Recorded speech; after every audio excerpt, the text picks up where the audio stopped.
Marmoraria Santista, desde 1940, atendendo você, cliente. Trabalhamos com granitos e mármores nacionais e importados. Trabalhamos também com escadas internas, fachadas, lavatórios e revestimentos em geral para seu escritório ou residência. Temos também cubas de qualidade e requinte sofisticado. Aqui você encontra também vasos decorativos e muito mais. Corra e faça já o seu orçamento.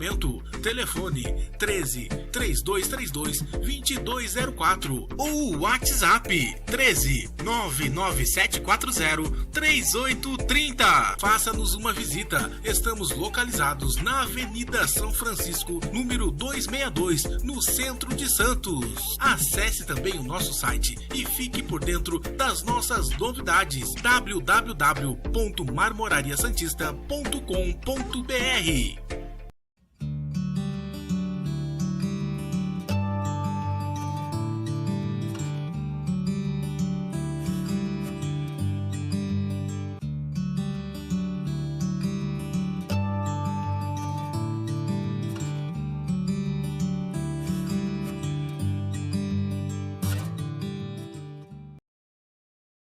Muito boa tarde a todos do Conexão 013. Vamos para mais um programa aqui, Operação Saúde. Mais uma semana reunidos, terça-feira, nossas tradicionais terças aí, 12:30.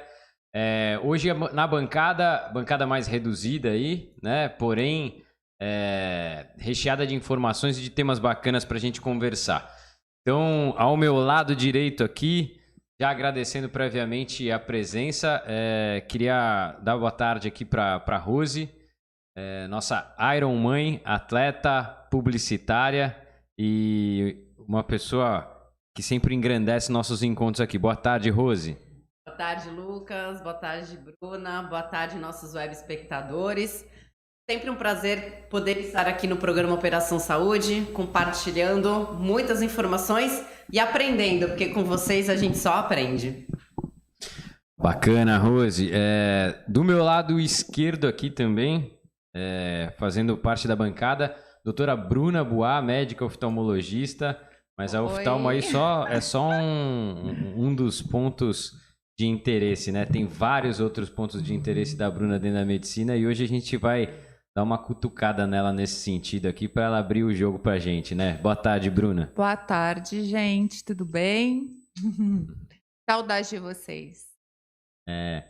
Legal. A semana passada nós discutimos muito a questão do Covid, até por conta de lockdown, a situação que nós estávamos vivendo aí, uma certa tensão em torno da questão da pandemia, né?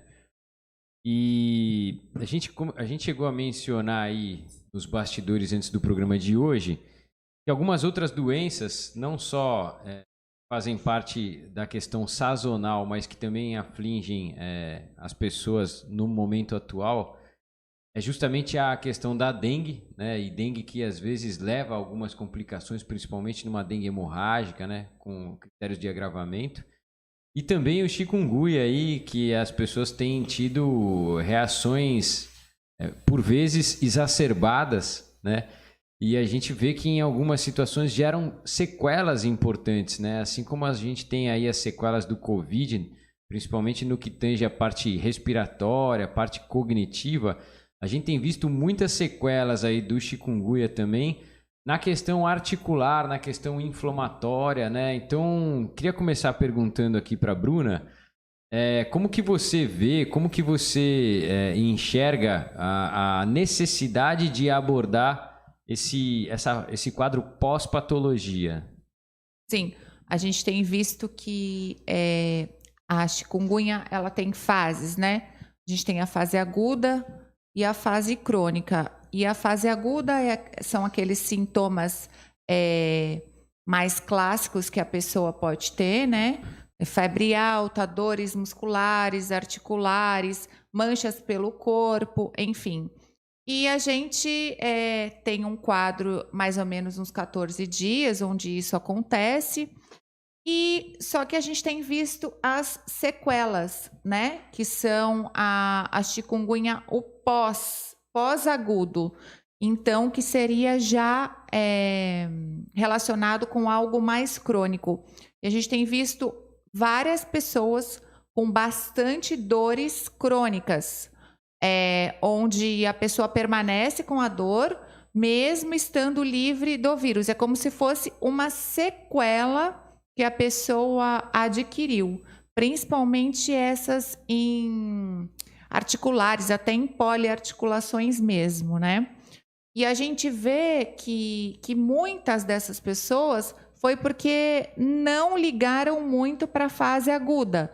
Então, não fizeram um repouso adequado, não se hidrataram adequadamente, às vezes se esforçaram demais e acabaram tendo essas dores crônicas, que elas podem durar meses ou até anos. Então, também depende de cada caso e de como você dá importância para sua primeira fase aguda, se você adquirir o vírus. E acho que vale a pena a gente ressaltar também que as sequelas, elas acontecem também da mesma forma que acontece no Covid, né? No Covid a gente tem vários tipos de sequela também e a gente tem condição de intervir sobre a fase, aquele período pós-sintomático, né? Que é onde justamente se gera essas sequelas. A gente tem condição de intervir, de auxiliar, de remediar, né? Existem terapias aí suplementares, ozonioterapia. Tem muita coisa bacana que dá pra gente fazer a nível articular. A gente pode usar protocolo Coimbra, que você tem usado, deixar a vitamina D acima de 90. O pessoal tem feito isso, utilizado isso muito nas doenças autoimunes, mas também na vigência de quadros inflamatórios altos. Então, eu acho que tem uma abordagem importante a ser feita. No caso do Covid, por exemplo, Rose, muitas vezes a gente vê como sequela a própria questão respiratória, né? Então, a gente vê uma lentidão no atleta em retomar as suas atividades, um treinamento já de maior intensidade e tal. Às vezes isso precisa de um tempo muito grande para voltar a acontecer. No teu caso, por exemplo, acho que aqui já todo mundo pegou o Covid, né? Como que foi essa volta? Como que você tem visto essa questão aí? Eu confesso que eu não tive certeza de ter tido o Covid. Meu marido teve, então foi a pessoa mais próxima comigo. Mas eu tive alguns sintomas que talvez tenham sido leves, mas a gente tem que entender que tem essa fase de recuperação. Então, no caso, assim, do atleta, da pessoa que pratica atividade física, a pior coisa é ela querer voltar do jeito que ela era. Então, a pessoa tem que ter um trabalho ali de conscientização, aceitar aquela fase para falar, não, eu preciso voltar 100% para depois poder retomar ao que eu estava, né? Então, assim, além de eu querer voltar ao que eu estava, eu tenho que pensar que eu tenho que voltar ao que eu estava do início para depois adquirir aquela fase em que eu realmente estava bem, né? Então, toda e qualquer doença que uma pessoa, seja ela atleta ou praticante de atividade física, que ela tenha uma saúde um pouquinho melhor, uma resistência um pouquinho melhor, uma imunidade melhor, ela tem que entender que às vezes quando vem pegando pesado, né? Então, a gente tem que entender essa fase, aceitar para poder voltar um pouquinho melhor. Eu queria também, gente, pegar um gancho aí no chikungunya, que a doutora Bruna estava falando. Esses dias, talvez seja até um esclarecimento. Esses dias eu encontrei com uma pessoa na rua, tal, aquele papo vai, papo vem. E a pessoa falou, fulano ficou com chikungunya, né? Falei, poxa, que chato, né? A gente tá aí tão em alta de Covid, mas essas outras doenças também estão até mais sobressalentes aí, né? E a pessoa comentou comigo, nossa, aí o fulano ficou com muitas sequelas, né? Talvez até pra vida. Então, assim, na cabeça das pessoas, sequela é pra vida. É verdade? No caso do chikungunya, existem casos assim que realmente as pessoas tiveram alguma sequela provenientes dessas doenças e não conseguiram reverter? Vou responder. Eu acho que, assim, tem sequelas que ficam permanentemente. Ó, vou te dar um exemplo. Eu já vi alguns casos acontecerem do Covid desencadear, por exemplo, um AVC, né, frente a um processo de trombose. Tanto que a gente trouxe até uma médica aí vascular para falar de eventos tromboembólicos pós-Covid. Então a pessoa teve uma trombose, o trombo se desprendeu de pequena circulação, ganhou grande circulação.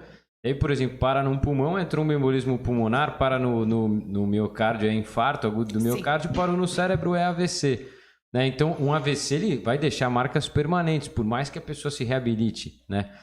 Isso eu estou dando um exemplo extremo. Agora, num âmbito mais geral, a gente nota que às vezes, por exemplo, tem um déficit cognitivo. Muita gente não fala, mas o Covid ele tem um efeito neurotóxico, né? Então as pessoas ficam com uma memória mais dificultada, um raciocínio mais prejudicado na fase pós-doença. Mas dá para a gente intervir, né? Tem substâncias que podem ajudar, melhorar, auxiliar. A própria vitamina D tem um desempenho, tem um efeito cognitivo maravilhoso. Tanto que o pessoal da neurologia tem usado muito em casos de Alzheimer, demência senil, né? Altas doses. Então, essa abordagem coadjuvante, tanto na vigência da fase aguda quanto no pós, que é onde se geram as sequelas, eu acho que a gente não dá muita importância. A gente fala de protocolo base de tratamento, de tratamento precoce, mas instituir aquelas medicações alopáticas que eu acho que assim não são 100% suficientes para respaldarem a pessoa. Uma coisa que eu sempre falo, e a gente acabou de falar do atleta, o vírus faz uma dessaturação no pulmão, então ele não permite que a pessoa realize troca de oxigênio. Só tem um elemento que consegue estabilizar e transportar melhor o oxigênio, é o ferro. Então tem que suplementar ferro no Covid e pós-Covid também. Tem que suplementar a vitamina C, senão não tem absorção desse ferro. E assim como essa medida, tem uma série de outras medidas coadjuvantes que devem e precisam ser usadas para que as sequelas não sejam definitivas e sim passageiras ou minimizadas, né? Eu peguei um caso de um senhor, aliás, dois, né? Falando da chikungunya e do Covid. Um senhor que falou, ai, doutor, eu tenho certeza que eu tô com chikungunya, certeza, porque eu estou morrendo de dor no corpo. E ele não estava conseguindo andar e nada disso. Eu falava, nossa, mas será que ele ficou assim? Eu não sei se ele já tinha pego, se estava, porque ele foi para ver os olhos, mas ele estava com uma dor nas costas, assim, ele não estava conseguindo mexer as articulações e ele falou que aquilo não era dele, que ele não tinha isso. Ele ia até passar no pronto-socorro para ver, eu vou até perguntar o que deu, depois eu conto para vocês. Mas era uma dor tão absurda, ele não conseguia levantar e sentar dos bancos sem sentir uma dor. Eu fiquei assim, até comovida. Eu falei assim, nossa, mas será que um chikungunya poderia fazer isso? É muito... Um mosquito tão pequeno. Né? Pois é. Mas é exatamente, tenho visto muito também, exatamente esse tipo de quadro. Uma dor articular... muito forte, assim. Não estava conseguindo. Ele levantava, ele travava em tudo, as mãos, as costas. E ele estava muito debilitado, assim, dessa parte de articulação. Ele não estava aguentando. Eu achei assim, mas será? E agora eu vou até perguntar mesmo, né, quando ele voltar no retorno, o que realmente aconteceu. E dessa parte da Covid, eu peguei um caso de um paciente que apresentou uveíte, que é uma inflamação numa das partes dos olhos, depois que ele teve a Covid. E essa uveíte, provavelmente a gente está investigando. Eu pedi uns exames reumatológicos para ele, uns marcadores, né? E aparentemente ele pode ter sim, da Covid, desenvolvido um processo de mudança na imunidade dele. Então pode ter até desenvolvido uma doença autoimune, que provavelmente geneticamente ele já era predisposto, né? E como ele teve todo esse quadro inflamatório da Covid, ele acabou apresentando essa doença, porque a uveíte dele, a gente tratou de um olho e agora está tendo que tratar do outro, porque ele apresenta, ele faz inflamação no olho.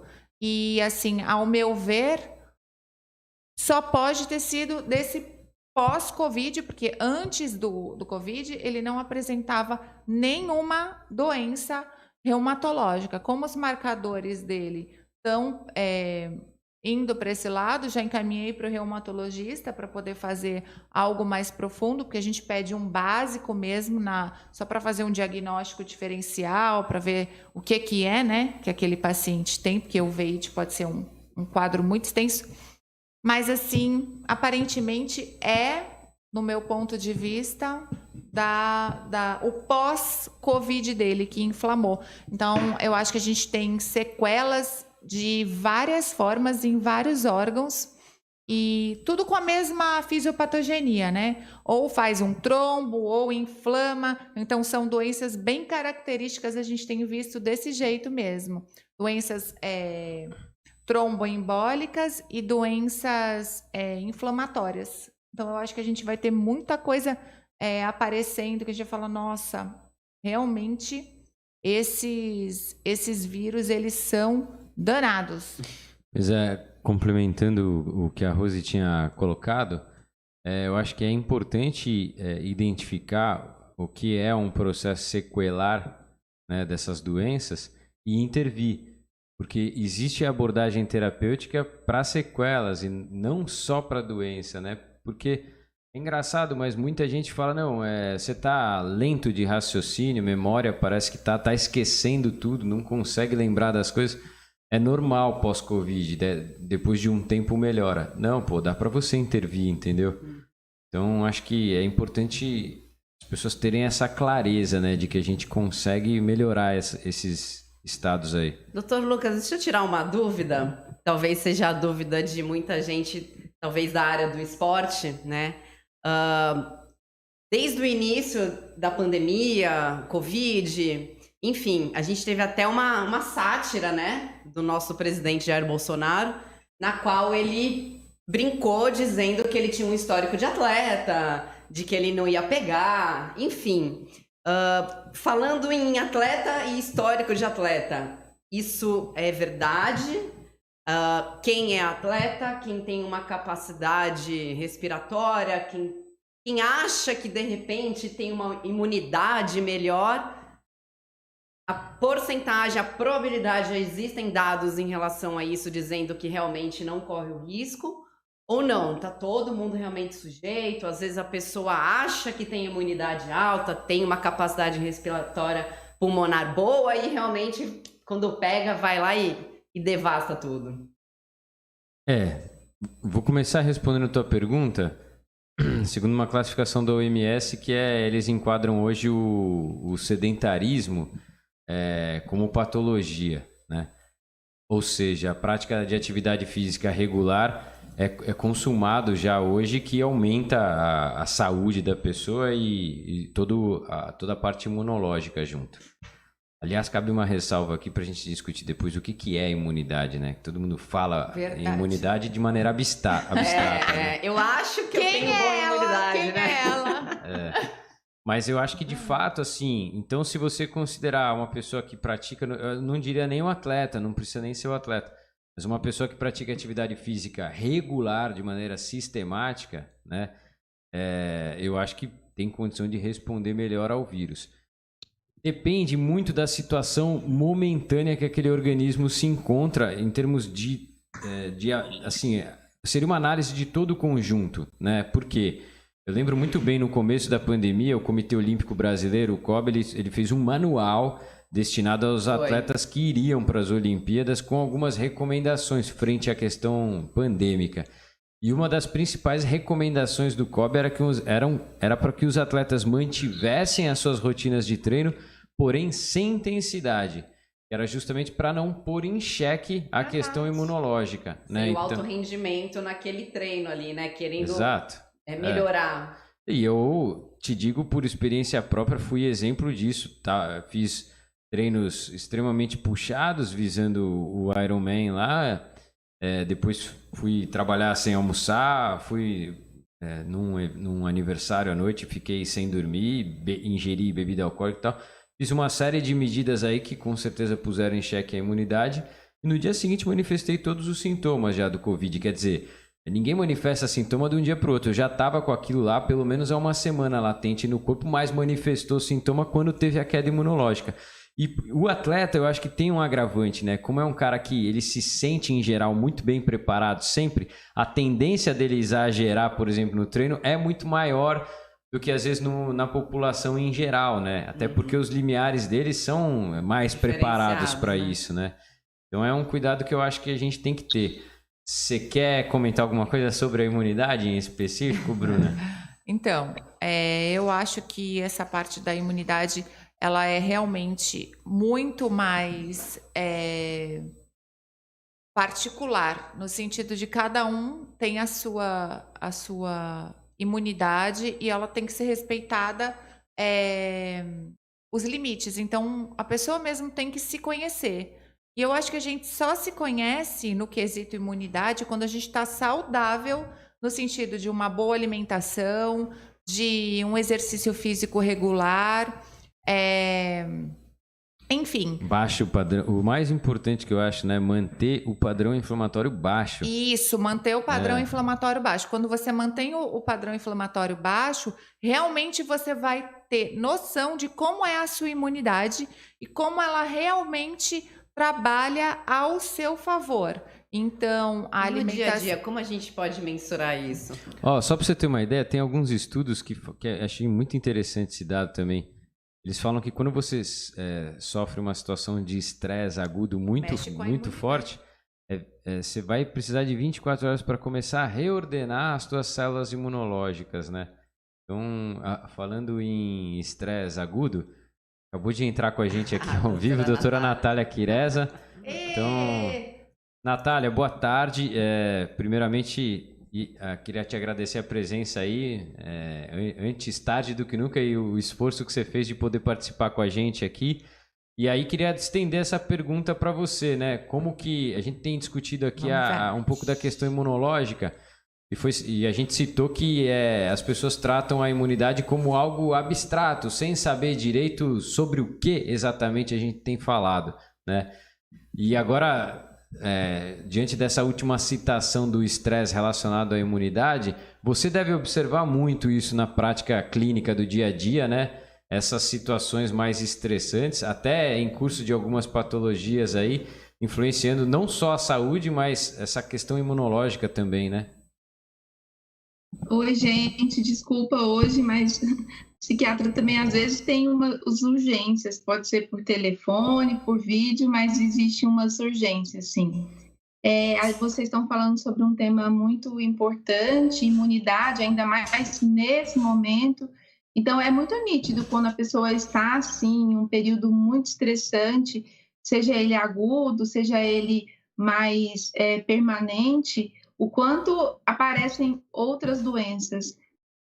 Pacientes que aparecem, às vezes, com herpes zoster, e você vê que foi muito nítido, né? Assim, ela passou por um estresse agudo, e aí aconteceu, às vezes, ali um desequilíbrio, um aumento realmente do cortisol durante um tempo maior, e aí aparecem doença inflamatória intestinal, né? A pessoa entra em... Essas doenças, elas têm a questão genética, né? Então, existe aquela pessoa que tem a genética já para ter, e esse gene nem sempre, não é porque a pessoa tem o gene que ela vai ficar, eu sou predestinada, eu vou ter já essa doença. Então, existe realmente isso de você tentar prevenir, mesmo tendo essa questão genética, mas aí se você tem essa parte genética já, nesses momentos é quando aparecem essas doenças, tanto doenças dermatológicas, né, vitiligo, psoríase, tem inúmeras doenças que são relacionadas a estresse e à imunidade. Você comentou sobre quando você teve Covid, né, Lucas? Eu também tenho algumas pacientes que começaram, e desde o início da pandemia, tiveram contato com muita gente com Covid e falavam, nossa, mas eu não vou ter isso, eu não vou ter, eu não vou pegar, eu não pego. E aí foi muito determinante uma paciente que ela fez uma dieta muito restritiva, sem acompanhamento, essas dietas que a pessoa pega na internet e só come o que está escrito, e come muito pouco, emagrece em um tempo muito rápido. E foi ela fazer a dieta, ela teve o vírus e ela ficou mal, enfim. Então, assim, e foi muito determinante aquela questão da imunidade para ela, né? E também na questão do Covid. Então, é muito ampla essa discussão, porque são inúmeras as doenças relacionadas, e aí envolve a questão genética, e existem estudos, pessoal, que hoje, por exemplo, até o próprio câncer, ele está relacionado não ao estresse agudo, mas um estresse longo. Então, a pessoa que vive um estresse muito prolongado, aqueles níveis hormonais de estresse muito prolongados, está muito relacionado ao aparecimento de câncer, qualquer tipo de câncer. Perfeito, Natália. Aproveitando que você chegou e que agora a bancada está repleta de mulheres aí, né? Eu queria, antes do intervalo, já começar a entrar no nosso segundo tema aí de discussão, que é justamente a questão da estética durante a pandemia, né? Então a gente viu aí que houve um aumento considerável, um aumento substancial no número de cirurgias plásticas, dos procedimentos de harmonização facial e de outras medidas estéticas, né? Queria primeiro perguntar para a Bruna, o que você acha que levou a essa corrida desenfreada, que era uma coisa que ninguém esperava, né? Eu acho que pegou todo mundo de surpresa e houve justamente uma corrida mesmo em razão dessa procura por cirurgia plástica, por procedimentos estéticos, né? Eu acho que podem ser duas coisas. Uma que as pessoas, no fundo, ficaram muito aquém de se cuidar, muitas pessoas, porque você via pessoas engordando muito, que não tinham aquele peso, pessoas que acabaram não se cuidando, deixando, sei lá, de pintar o cabelo, que iam de fazer as unhas, enfim.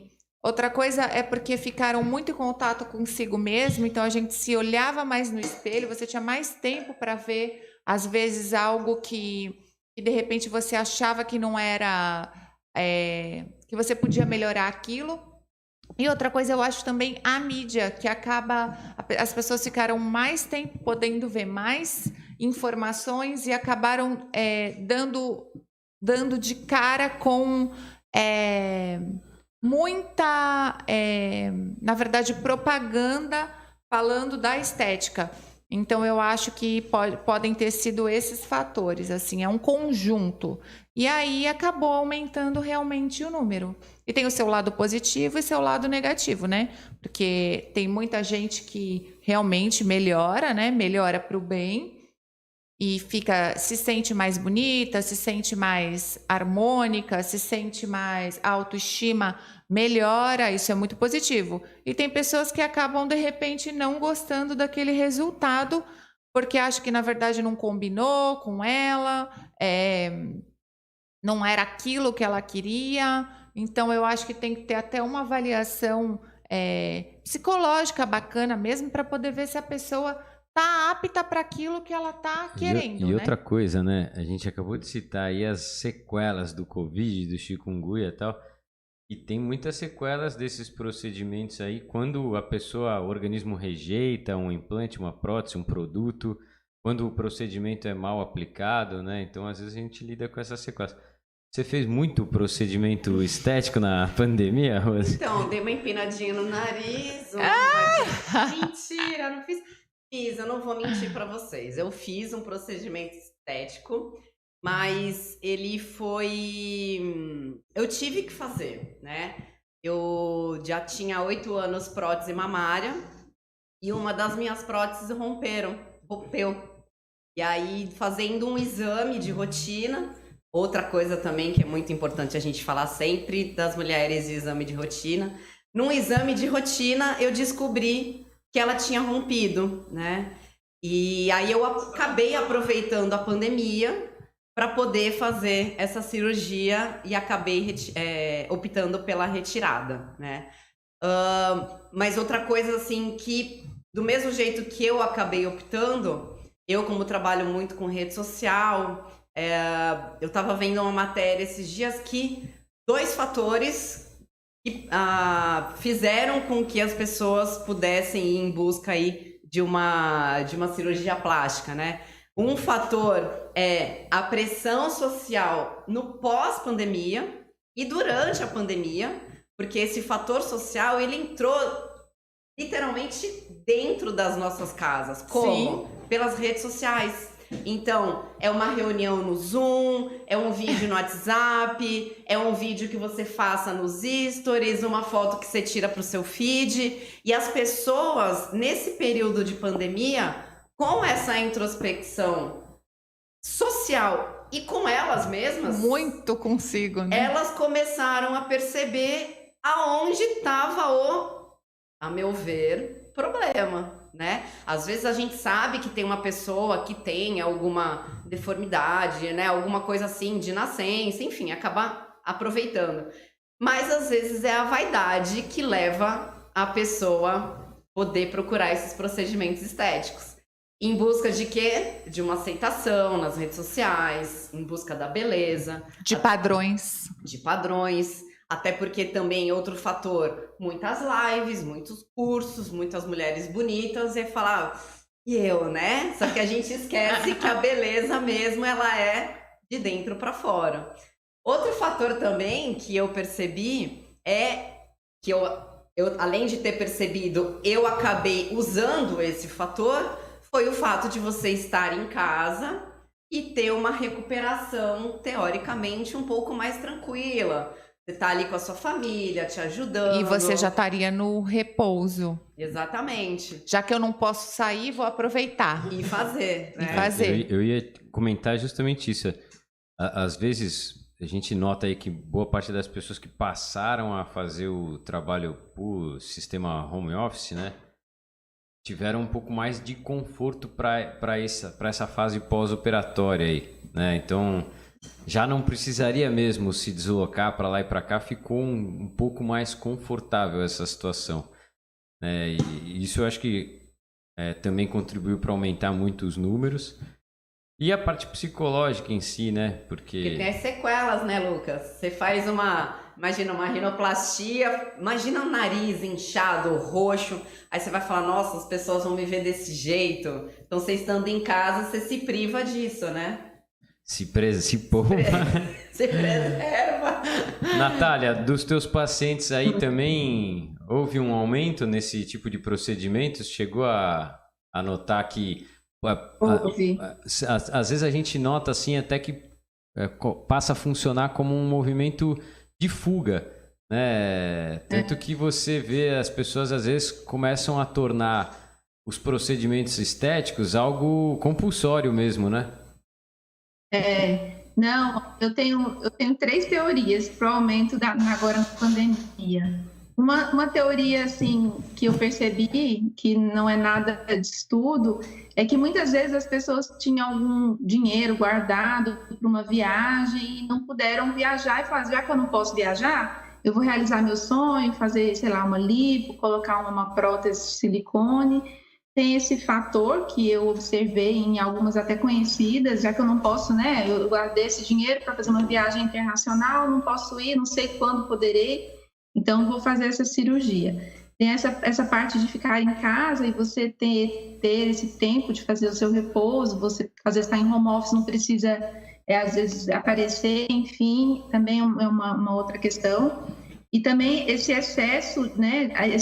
Esse acesso e esse excesso das pessoas nas redes sociais, essa questão de imagem, comparação, e ficar vendo outras pessoas fazendo, e às vezes ficar vendo tanto que aquelas pessoas estão fazendo tanto esse procedimento específico, que a pessoa se envolve ali e quer fazer, muitas vezes ela nem tem a necessidade. Existe uma doença na psiquiatria, uma doença que é bem, sim, inclusive eu tenho alguns amigos cirurgião plásticos que me encaminham o paciente diversas vezes quando eles percebem que são pacientes que não vão parar de ir lá, ou dependendo de como cirurgião plástico ético, normalmente ou ele encaminha, ou às vezes esse paciente some, né? Quando o cirurgião plástico fala para ele, né? Ou então começa a falar, o paciente não volta nele, enfim. Existe o transtorno dismórfico corporal, que é quando a pessoa, muitas vezes, ela isso não tem nada a ver nem com alimentação, não é um transtorno alimentar, é um transtorno de imagem. Ela começa a ver detalhes do corpo dela com uma importância muito grande, assim, como um ângulo minúsculo da mandíbula que ninguém vê, aquela pessoa vê, e para ela, e muitas vezes pode ser até um defeito que é inexistente, que ela chega e ela fala, eu estou vendo tal coisa, e o médico, não, mas não tem isso, mas ela vê e ela fica indo em diversos médicos diferentes. Então, é uma pessoa, esse transtorno ele já foi realocado algumas vezes dentro do transtorno, dentro do TOC, né, como se fosse uma compulsão mesmo, de encontrar algo que ela tenha que modificar. Existem algumas figuras na internet que muitas vezes nomeiam que tem esses transtornos, assim, não sei, mas normalmente teve um que ficou muito tempo na mídia, que foi aquele Ken humano, não sei se vocês viram. Sim. Então, uma pessoa que se submete por exemplo, 3 cirurgias plásticas em um período de menos de 20 dias, se não foi, acho que foi essa a notícia que apareceu dele. Então, assim, uma pessoa que muitas vezes, se um médico, um cirurgião plástico fala não, ele procura outro, até ele encontrar um profissional que vai fazer aquilo. Muitas vezes nem são médicos, às vezes procuram até essa parte mais ilegal, até para a pessoa fazer o que ele quer, e às vezes é uma coisa muito absurda, né? Então, aplica produtos que muitas vezes não são os indicados. Então, isso realmente gera sequelas na vida da pessoa, não só física, mas sequelas mentais. E aí, se acabou de um lado, por exemplo, a parte da face já foi resolvida para o paciente, ele encontra alguma coisa no corpo para poder modificar. Então, é muito grave. E é muito difícil para quem convive, até para o profissional que recebe, porque é muito fácil um cirurgião plástico falar para ele que naquele momento não deve fazer, ele simplesmente não volta. Então, vou procurar outro. Então, eu tenho uma amiga cirurgiã plástica que ela fala que quando chega um paciente com esse perfil de que já começa a falar que já foi em vários e que mostrou isso para um, mostrou para outro, e que quando ela começa a falar, então vamos trazer essa parte psicológica, porque realmente não há necessidade de fazer a cirurgia, a pessoa não volta. Então, é um transtorno bem complicado, mas muito atual. Muito atual. Também está acontecendo bastante uma dismorfia digital, que as pessoas chamam de algumas pessoas quererem se parecer com filtros, né? Às vezes a pessoa usa um filtro e ela acha que ela ficou linda com aquele filtro. Nossa! E filtro para a vida dela. Então, é o filtro da vida. Ela faz um print e ela chega ali um médico que está fazendo harmonização, enfim, algum profissional que mexe com esse tipo e fala, eu quero ficar desse jeito. Quero ficar igual um filtro.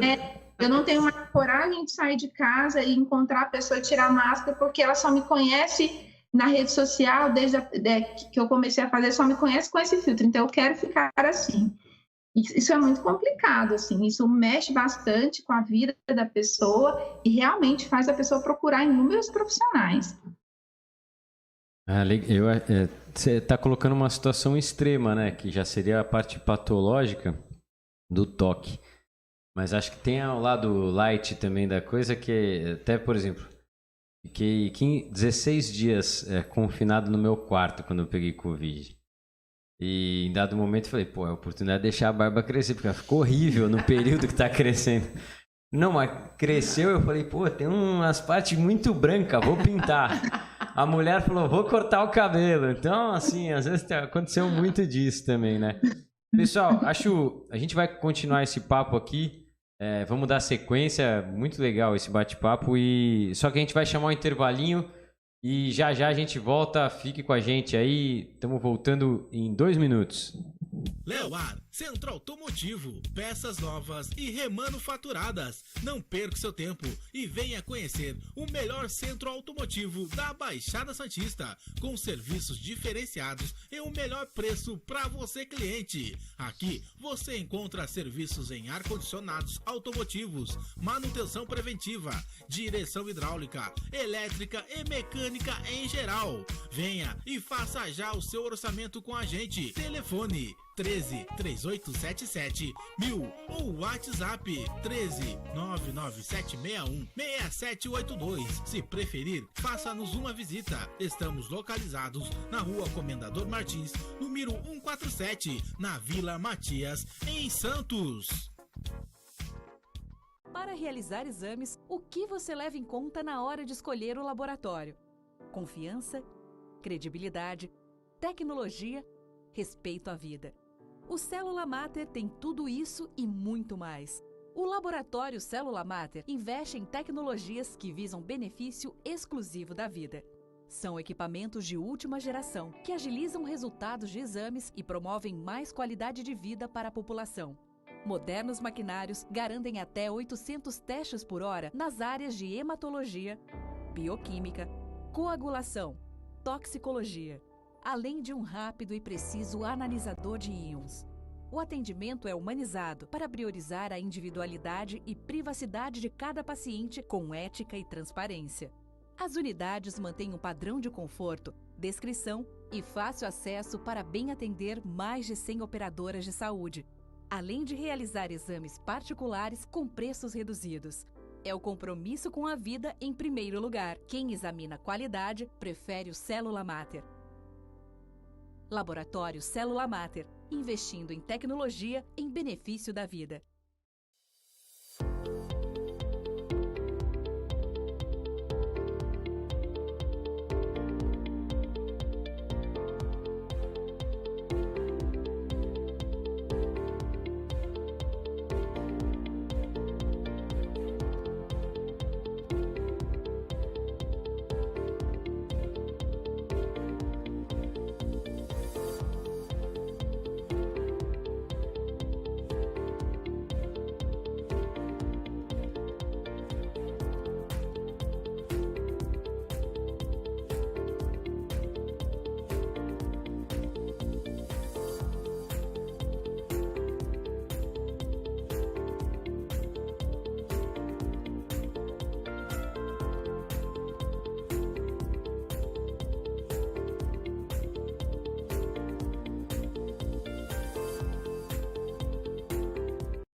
De volta aqui com nossa Operação Saúde e dando sequência a esse bate-papo aí a respeito de métodos estéticos, invasivos, não invasivos, mas que aumentaram demais na pandemia. Os procedimentos estéticos, a harmonização facial, as cirurgias plásticas, né? Mas antes, infelizmente, a doutora Natália vai deixar a gente aí por um motivo de compromisso pessoal.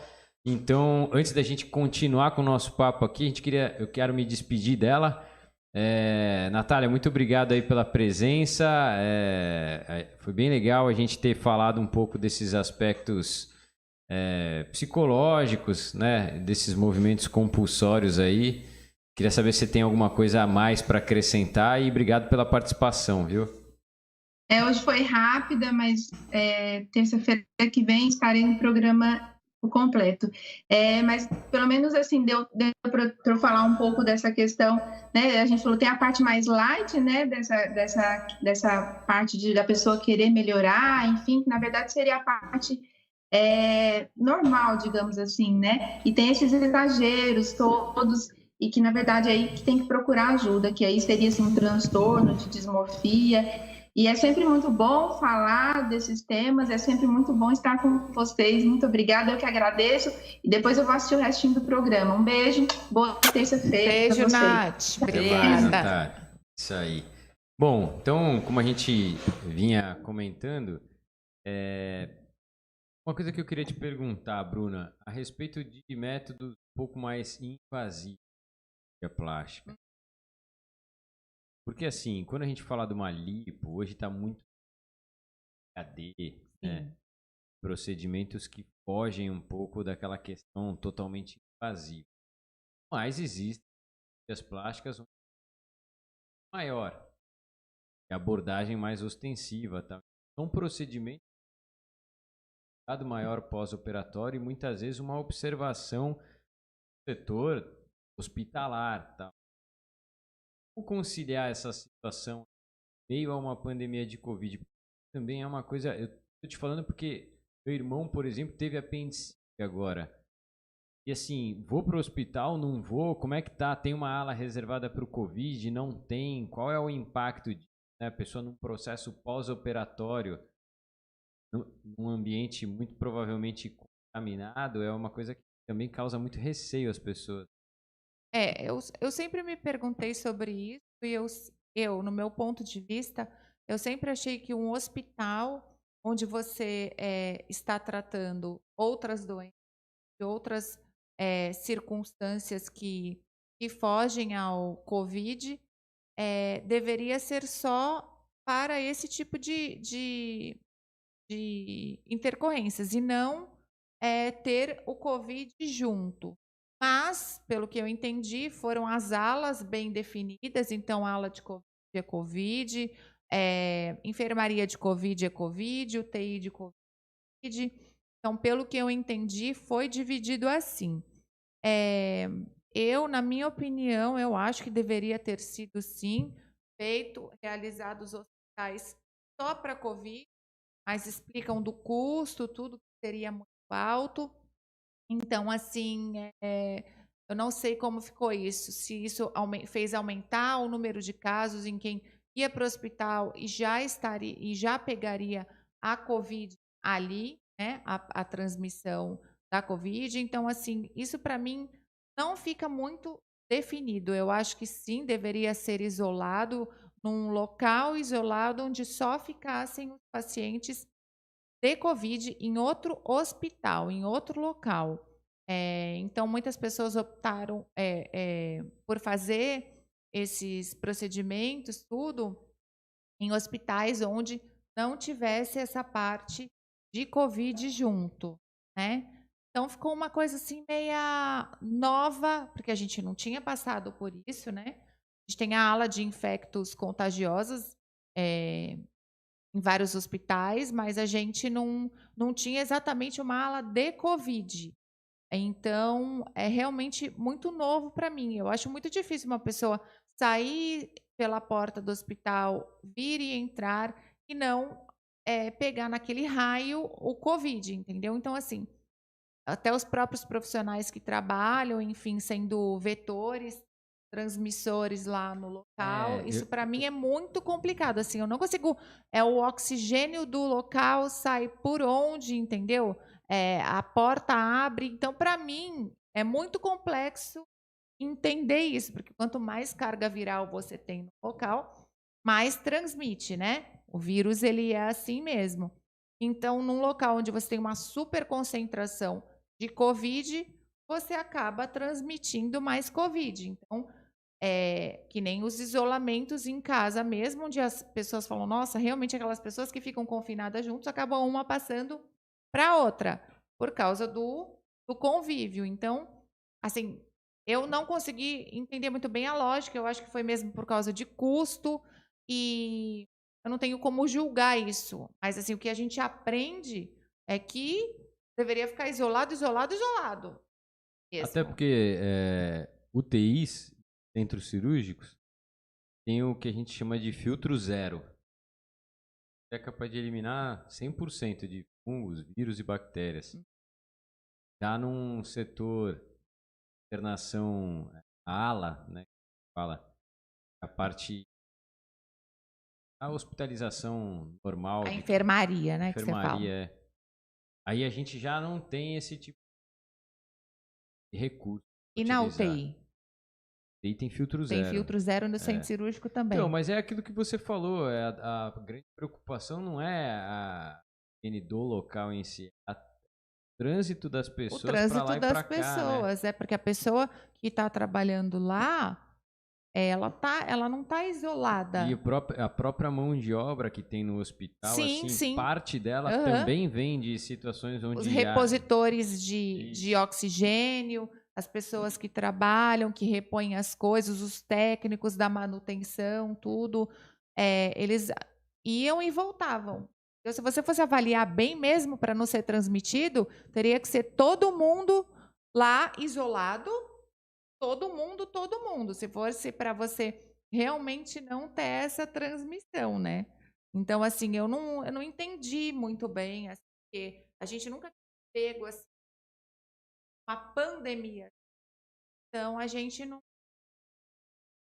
entende muito. A gente tem as doenças infecto-contagiosas que acabam indo tal, mas elas não estão numa pandemia. Elas não têm esse alto grau de transmissibilidade, de pacientes. Então, quanto mais número tem pessoas infectadas, mais a gente vai transmitir. A carga viral aumenta. Então, todo mundo, aquele ambiente, estando de passagem a ter aquela doença. Lá no mesmo local, algo que é respiratório e a porta abre e fecha. Consegui, assim, pescar. Não consegui. Não, é uma coisa muito maluca. Maluca. Ô, Rose, voltando um pouco para essa parte quando a gente fala de pequenos procedimentos, aí a intervenção já é uma coisa mais simples, não exige dado aí pós-intervenção. E aí a gente vê assim, hoje a agem por parte dos profissionais também aumentou. Dentista muito com harmonização facial, eu particularmente até acho justo, né? Cuidam da face, tem conhecimento disso, tem curso hoje para dentista de ponta mesmo, muita tecnologia agregada, tal, então a gente vê dentista trabalhando bem. Enfim, tem uma gama de profissionais atuando hoje nessa questão intervencionista, principalmente no que tange a harmonização facial, né?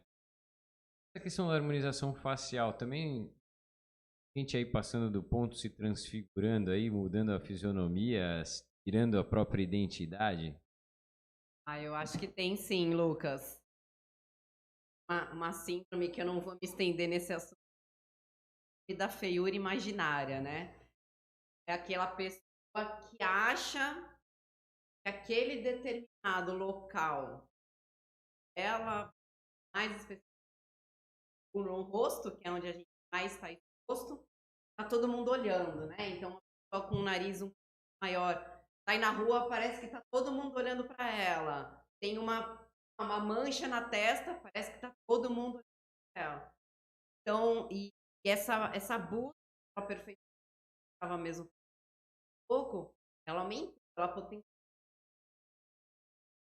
Até voltando ao assunto das redes sociais, justamente com essa exposição, aumentou a procura.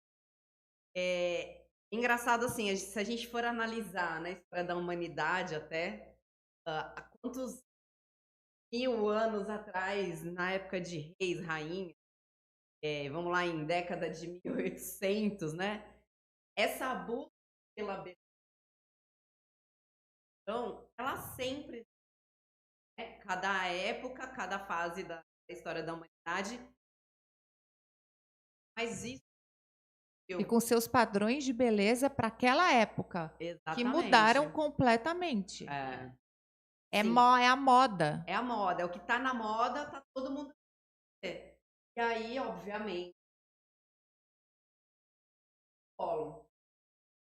caso, mas é um caso que eu lembro que ela sumiu com o mapa, ela voltou para várias cirurgias. Tem mulheres que a gente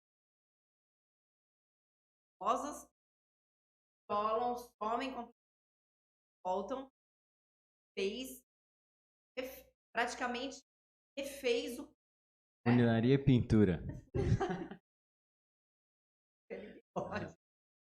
Homens. Então, assim, eu acho sim. Deveria ser tratada, porém, é o famoso, é o famoso vício socialmente aceitável. A cerveja acaba virando, chega num máximo, dependendo do comparativo, eu acredito. Às vezes é até uma falta de autoaceitação. Eu me vejo uma pessoa feia, acho todo mundo, às vezes não é, né? Para isso, resolver esse nosso como? Padrões também, países.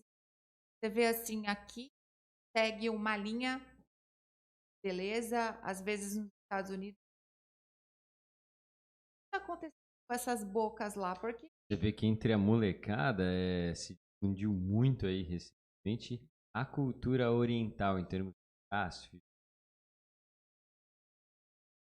temáticas, vinhos e tal. Tem muita gente procurando nesse sentido.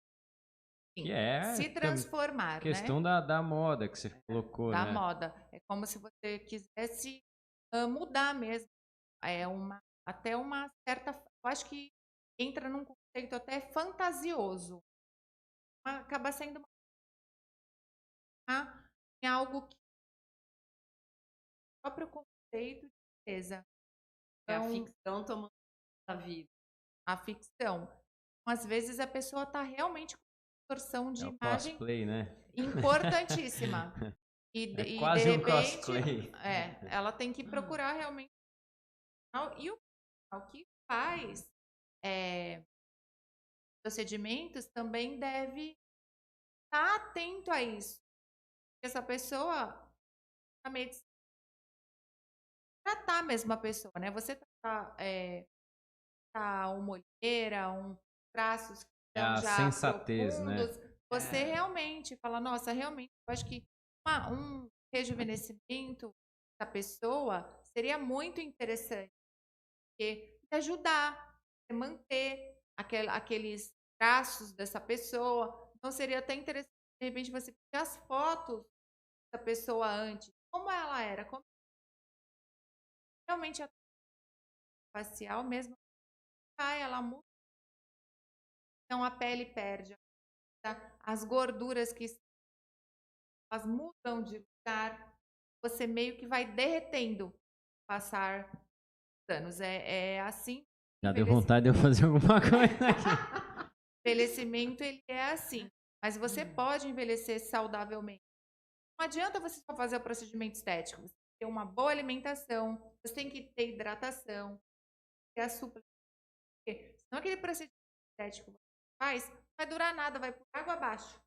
Somente é uma coisa que está muito em uso, que são procedimentos mais são compatíveis mesmo com o corpo, então você acaba tendo as suas próprias enzimas e com o passar do tempo elas vão degradar aquele produto, você vai acabar reaplicando, né? Então, você, por exemplo, um fumante que faz um preenchimento, o preenchimento não vai durar nada. Assim que ele colocar na pele aquele suga, o corpo está precisando de água, aquele corpo está hidratar, aquele corpo está precisando de nutrientes. Qualquer coisa que vier, você vai se agarrar. Uma pessoa que faz um preenchimento, que faz um botox do stop de açúcar, você vai ter uma oxidação no corpo. Então vai degradar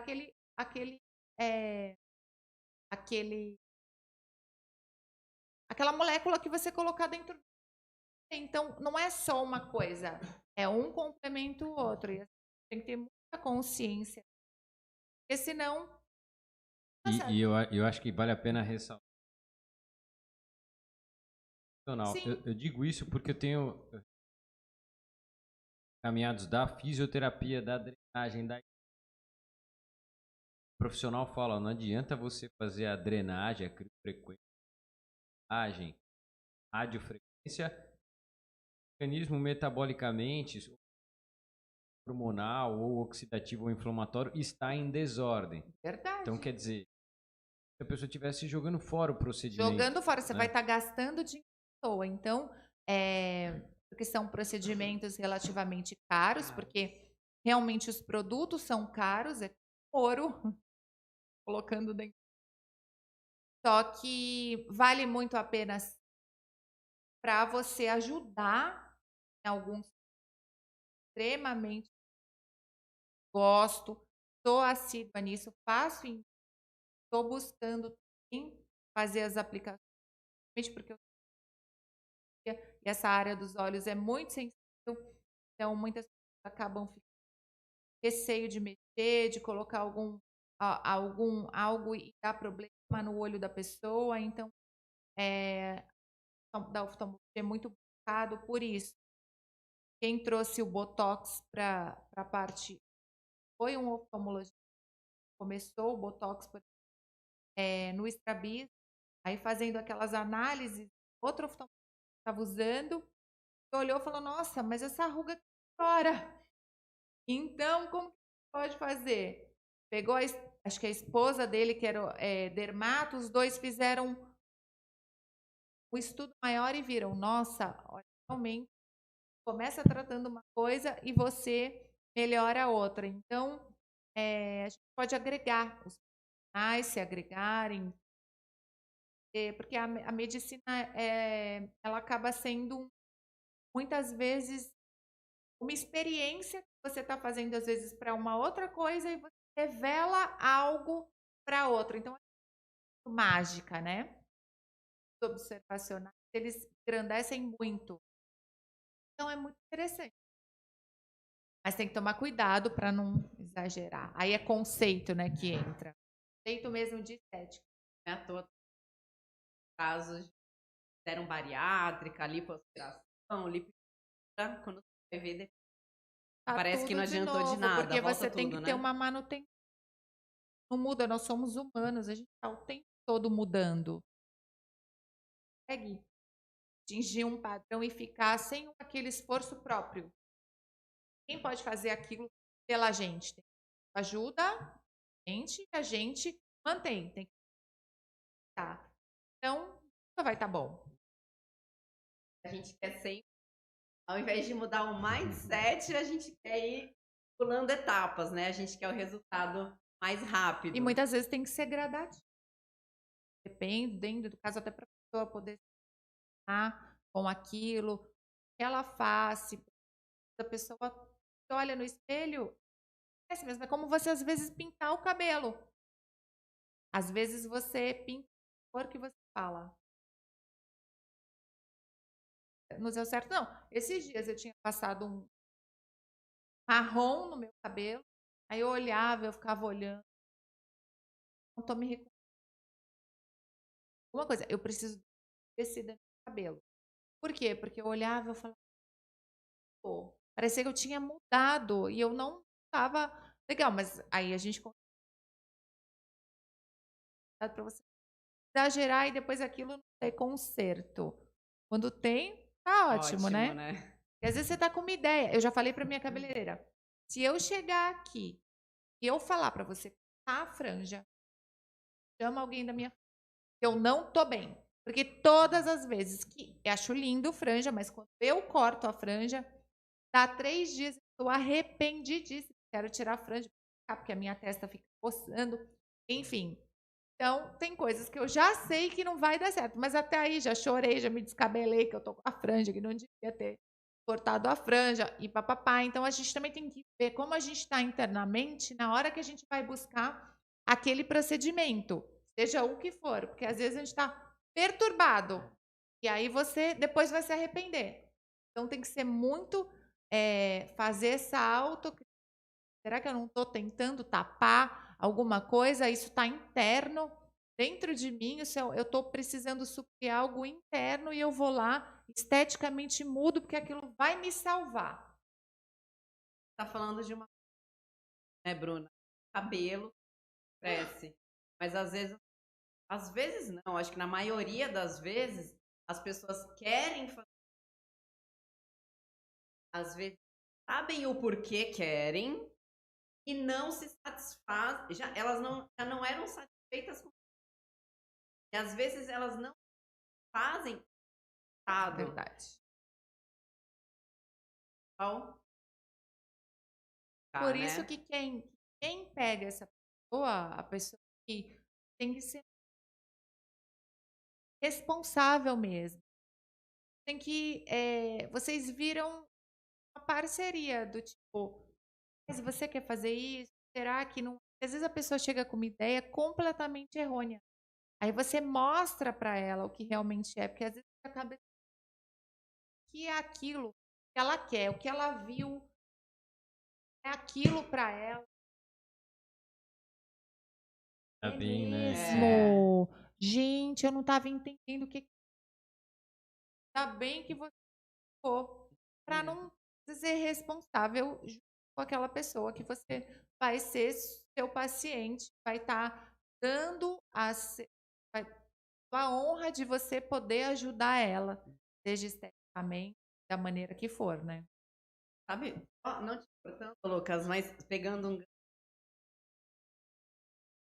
quando eu fui a minha prótese área que ela rompeu, eu voltei, obviamente, mesmo médico, coloquei.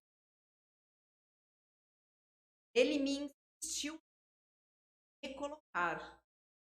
Eu peço, estava na garantia, mas não quero. Eu acho que a gente ficou mais de meia hora. Eu e meu. Ele tem que ter a recolocar a prótese, porque na cabeça dele, não, mas eu. Ele estava achando, estava preocupado, de repente, eu não aceitaria o jeito que eu era antes. Você retirou a prótese? Eu retirei a prótese. Até que uma hora eu cheguei para o doutor, olha só, adianta, você estou certa 110% do. Não importa do jeito que eu vou ficar. Se fosse eu no lugar dele, que já te conheço há mais de 10 anos, nem tentaria levar essa conversa desse jeito. Uma mulher determinada na vida, não adianta. Gente, seus pensamentos, tive o foco dela. Estou muito determinada, eu quero, não adianta, me quero. Aí ele falou assim, tá bom. Eu mesmo. Engraçado, depois que eu nas redes sociais, além de ter recebido muitas mensagens, matérias, dessa redução específica das próteses na área nas mulheres, as outras mulheres se manifestaram com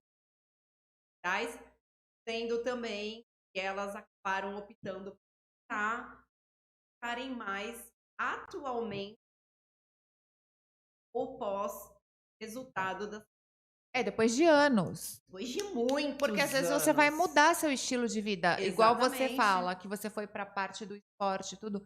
Realmente ela atrapalha, dependendo da quantidade que você tinha, tudo. Então você viu que naquele momento não era mais benéfico para você. Estava mais. Você preferia. Você passou por uma fase onde se sentia super bem. Depois você acha que não é mais para você. Conceitos novos, porque a gente vai mudando durante a vida. A gente muda, a gente muda os outros, muda as ideias, muda as necessidades. Você fica muito diferente ao longo do tempo. Você fala, o que eu penso? Eu também tenho prótese mamária, eu tenho uma certa quantidade de prótese grande, e se eu fosse colocar hoje, colocaria totalmente menos que eu coloquei. Mas me sinto bem, tudo. Não é uma coisa que me atrapalha em esporte, tudo. Porque se fosse, eu também reduziria, sem problema nenhum. Por quê? que a gente já se conheceu, já se viu, já tudo. E você vê mulheres da nossa idade que querem colocar próximo, porque é uma coisa que elas ainda não esperam. Então, às vezes, nossa vontade, a nossa realidade muda com o que está mais importante ou menos dependente naquela fase. Imagina uma mulher de 20 anos ter a prótese 20 anos da vida dela. Então, ela aos 20. E hoje ela está com 40. Quanto a mulher não passou por várias fases da tá lá com a mesma prótese. Poxa, por menos há 20 anos atrás. Então, uma da cirurgia estética é você querer muito algo, saber que pode mudar. E quando, por exemplo, eu coloquei, vou dar um exemplo meu, que a gente coloca, né? Aí eu coloquei, eu falei, aí agora eu vou usar decote. Decote, que eu quero. Você quer, né? Aquilo pra mim, cada um tem um jeito, Sim. mas eu queria mostrar que eu coloquei, no sentido minha concepção, minha autoestima. Agora, depois eu falo, aquela blusa jamais não combina comigo, onde eu estava com a minha cabeça. Que foto é essa? Onde eu estava com a cabeça? Gente, a cabeça vai mudando mesmo. Eu tenho tatuagens que eu falo assim, nossa, por que eu fiz essa tatuagem? Meu Deus do céu, que coisa, papapá. E você fala assim, não, já foi também, foi uma fase, aquilo me marcou, foi importante para mim. Então, assim, a gente também não se judiar, né? Que a gente também não se autopunir. Então, o que dá pra gente, tá? A gente muda, o que não dá também, a gente aceita. Tá vendo? Se deixasse, rendeu, hein? e até amanhã já podia ter ido embora. Gente, a gente já até extrapolou o tempo do programa hoje, mas achei que até é bacana porque a gente extrapola um pouco essa questão do Covid. E assim, Operação Saúde é um processo de pandemia mundial, né? É uma coisa que mas às vezes você ter uma outra ótica, né? Olhar para outras direções, faz a gente ampliar o leque de dentro dessa pandemia e dentro desse açoitamento aí que a gente vê hoje, tanto na esfera física quanto moral, né? Achei que muito bacana e producente a gente trazer esses temas diferentes para hoje. A gente vai encerrando o programa. Queria agradecer primeiro a Rose. Obrigado pela presença. Se quiser deixar algum recado, Rose. Obrigada, Lucas. Hoje a gente falou bastante, Dona. Ele ficou só olhando. Brincadeira. Tem que ter um homem para equilibrar, né? Porque senão a gente fica até o ano que vem tagarelice só. Obrigada aos nossos web espectadores. Eu sempre... A língua fica ruim de falar. Mas, enfim, obrigada pela audiência. Obrigada, Lucas. Doutora Bruna, doutora Natália, que esteve com a gente. Obrigada, gente. Amo muito você. Acompanhe a gente. Acompanhe a gente aí nas redes sociais. Também para aí colocar Iron Man que acha. Boa semana para todo mundo. Doutora Bruna, quer deixar algum recadinho aí antes da gente encerrar? Beijo a todos. Cuidem sempre. Também, se quiserem me procurar, meu Instagram meu nome é Bruna Boa. Mas Gemapel Bruna. Mas meu nome se escreve Boys, B-O-I-S. Então, meu Instagram tá como bruna.boys. Bom? Beijo. Gente, obrigado pela participação, pela audiência, né? E por todo mundo ficar ligado com a gente aí. Que o número de web espectadores aí acompanhando, ele não caiu, ele manteve. Olha! Isso faz a gente ficar feliz aí e ter a certeza de que a gente está caminhando no sentido de trazer conteúdo com qualidade, informativo. E acho que é essa a proposta e a nossa missão aqui dentro do Operação Saúde. Então, muito obrigado a todos. Até terça-feira que vem. A gente fica por aqui. Um grande abraço. Boa semana a todos. Beijo, gente. Obrigada.